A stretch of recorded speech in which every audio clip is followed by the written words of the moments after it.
great lady and princess, the best hand for salting pork in all of La Mancha, and the inspiration of Don Quixote and his brave adventures.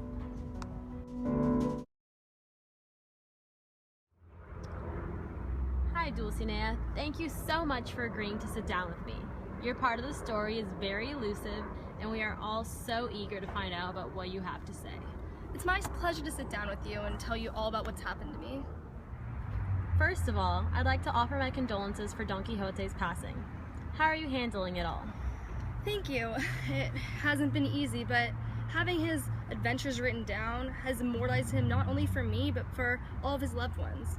Although he was a simple man, he would have loved to have seen that his fame might one day reach that of his idol Amadis de Gaia. I think we can all agree that he was a man that we can all relate to and sympathize with. Well, the first question that I wanted to ask you is one that the audience would love to know. How did you deal with the enchantment that turned you into an ugly, fat peasant girl? Of course. Well, obviously it was very hard. I didn't want many people to see me, which is why I am not mentioned much in Don Quixote's novel.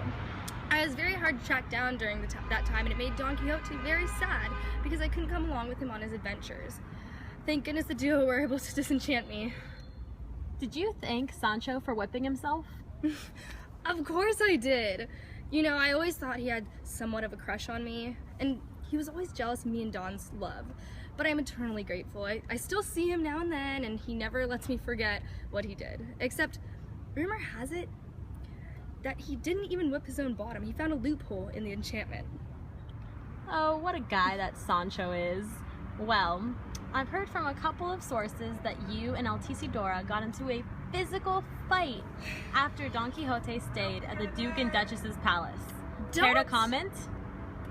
Don't even get me started on that girl. Oh, wow. She thinks that just because I wasn't there, she can try and seduce Don Quixote? No way. What he and I had was real, and not even a tramp like that could ever get in the way. That. Well, as much as we'd all love to hear more about that, that's all the time we have today. Thank you so much for coming and joining us today. You're so very welcome. I always enjoy your time. Thank you.